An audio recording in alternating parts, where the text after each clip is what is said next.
A civilização chinesa é uma das mais antigas do mundo. Surgiu há cerca de 4.000 anos atrás, às margens do rio Yangtze. No século II a.C., época que se inicia a construção da Grande Muralha, a China se torna um vasto império.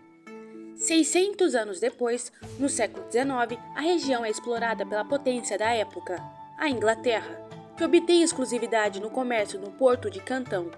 Chineses e britânicos travam as duas guerras do ópio, e os orientais são derrotados em ambas as vezes. A partir de então, a China perdeu diversos territórios.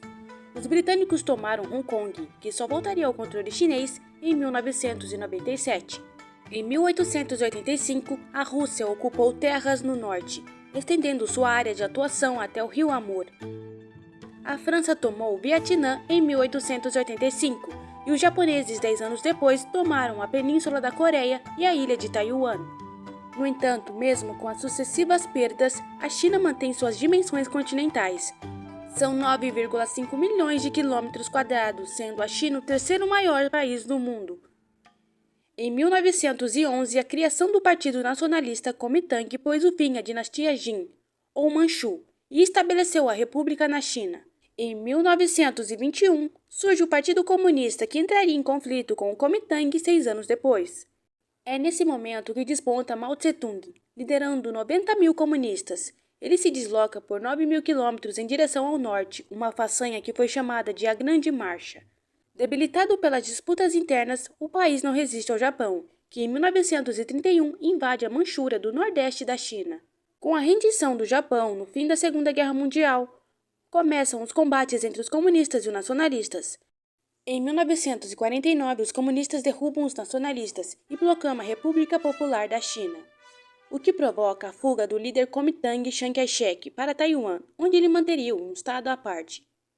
Com o comunismo, a China implantou a coletivização das terras, nacionalizou empresas estrangeiras e estabeleceu o controle estatal da economia. Ao mesmo tempo, é instalada uma ditadura do Partido Único, o Partido Comunista Chinês, a exemplo do existente na época da União Soviética. Em 1958, o Grande Salto para a Frente, campanha que tinha o objetivo de tornar a China um país desenvolvido, fracassou, levando a economia ao caos e milhares de camponeses à fome. O número estimado de mortes varia entre 15 a 45 milhões de pessoas. Com isso, Mao Tse-tung é afastado do comando e voltou ao poder em 1966, com a Revolução Cultural, baseada na mobilização da juventude e na perseguição aos inimigos do regime. Com a morte de Mao Tse-tung em 1976, Deng Xiaoping assume o poder e promove reformas que modernizam o país e os aproximam dos países desenvolvidos do Ocidente.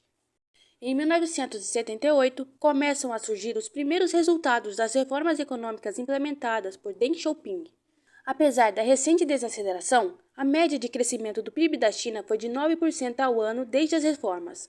Para efeito de comparação, no mesmo período, o PIB do Brasil cresceu em média 2,1%. O modo de desenvolvimento implementado se baseou na abundância da mão de obra barata, na distribuição de fartos subsídios estatais com a ajuda dos governos aos produtores por meio de incentivos financeiros e redução de impostos, na atração de investimentos estrangeiros com a instalação de fábricas montadoras que importam peças e montam os produtos no país, e na exportação de mercadorias baratas. Ao longo da costa leste da China, a malha de zonas econômicas especiais destinadas à instalação das empresas estrangeiras deu uma nova cara ao país, que absorveu o conhecimento tecnológico das multinacionais. Em 30 anos de reformas, a China deixou de ser um país atrasado e agrícola e ganhou um perfil industrial e competitivo.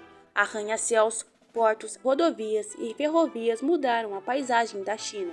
Apesar do processo econômico, praticamente não houve mudanças políticas. Em 1989, estudantes iniciaram uma onda de protestos por democracia.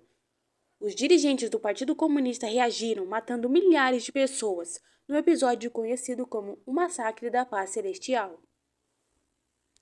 Deng Xiaoping morreu em 1997, sendo substituído por Jiang Zemin.